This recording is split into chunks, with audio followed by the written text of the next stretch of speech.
Secunderabad Bowenpally Tirumalagiri Alwal Bolarum Secunderabad railway station Patny paradise Begumpet Chilakalguda Marredpally ప్రాంతాల్లో ఉదయం నుంచి ఏకతాటిగా కురుస్తున్న వర్షానికి రహదారులన్నీ జలమయమయ్యాయి.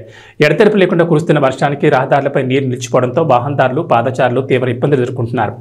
అల్వాల్లోని అంజనాపురి కాలనీ, బోయిన్పల్లిలోని హర్షవర్ధన్ కాలనీలతో పాటు బేగంపేటలోని పలు ప్రాంతాల్లో వర్షపు నీరు రోడ్లపై నిలిచి ఉంది. వెంటనే జీహెచ్ఎంసీ సిబ్బంది వర్షపు నీటిని రహదారులపై తొలగించే విధంగా చర్యలు తీసుకోవాలని ప్రజలు కోరుతున్నారు.